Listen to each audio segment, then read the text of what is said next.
The BFG by Roald Dahl. Chapter 4, The Cave. The giant ran on and on, but now a curious change took place in his way of running. He seemed suddenly to go into a higher gear. Faster and faster he went, and soon he was traveling at such speed that the landscape became blurred. The wind stung Sophie's cheeks. It made her eyes water. It whipped her head back and whistled in her ears. She could no longer feel the giant's feet touching the ground. She had a weird sensation they were flying. It was impossible to tell whether they were over land or sea. The giant had some sort of magic in his legs. The wind rushing against Sophie's face became so strong that she had to duck down again into the blanket to prevent her head from being blown away. Was it really possible that they were crossing oceans? It certainly felt that way to Sophie. She crouched in the blanket and listened to the howling of the wind. It went on for what seemed like hours. Then, all at once, the wind stopped its howling. The pace began to slow down. Sophie could feel the giant's feet pounding once again over the earth. She poked her head up out of the blanket to have a look. They were in a country of thick forests and rushing rivers. The giant had definitely slowed down and was now running more normally, although normal was a silly word to use to describe a galloping giant. He leaped over a dozen rivers. He went rattling through a great forest, then down into a valley, and up over a range of hills as bare as concrete. And soon he was galloping over a desolate wasteland that was not quite of this earth. The ground was flat and pale yellow. Great lumps of blue rock were scattered around, and dead trees stood everywhere like skeletons. The moon had long since disappeared, and now the dawn was breaking.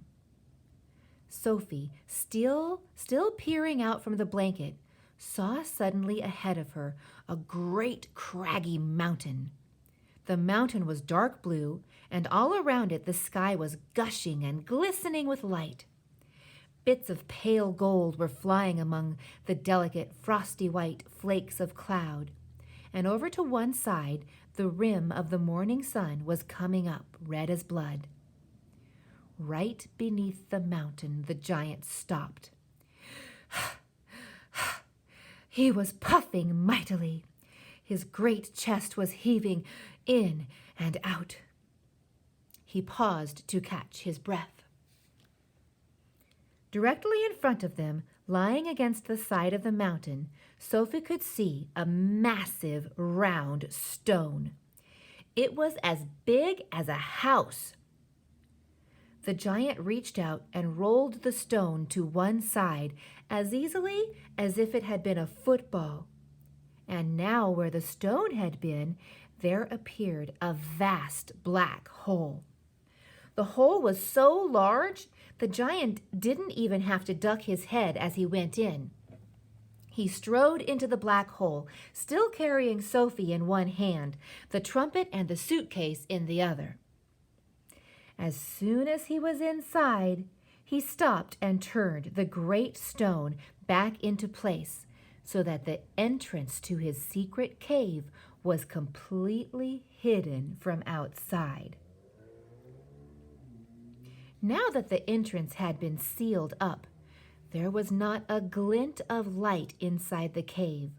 All was black. Sophie felt herself being lowered to the ground.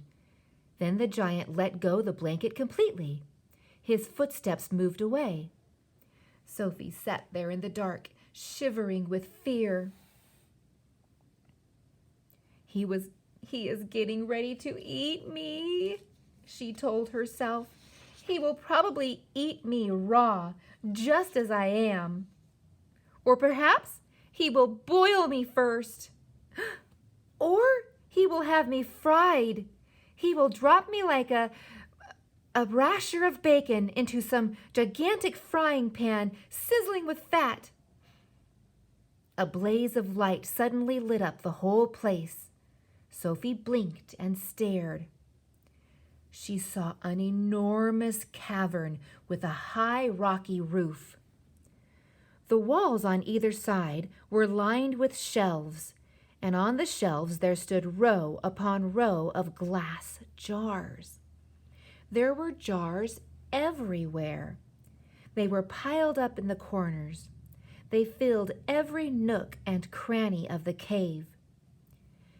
In the middle of the floor, there was a table 12 feet high and a chair to match. The giant took off his black cloak and hung it against the wall. Sophie saw that under the cloak he was wearing a sort of collarless shirt and a dirty old leather vest that didn't seem to have any buttons. His trousers, or pants, were faded green and were far too short in the legs. On his bare feet, he was wearing a pair of ridiculous sandals that for some reason had holes cut along each side, with a large hole at the end where his toes stuck out. Sophie, crouching on the floor of the cave in her nightie, gazed back at him through thick, steel-rimmed glasses. She was trembling like a leaf in the wind, and a finger of ice was running up and down the length of her spine. "Ha!" shouted the giant, walking forward and rubbing his hands together. "What has us got here?" His booming voice rolled around the walls of the cave like a burst of thunder. And that's the end of chapter 4. Where did the giant bring Sophie? Why was Sophie trembling so hard?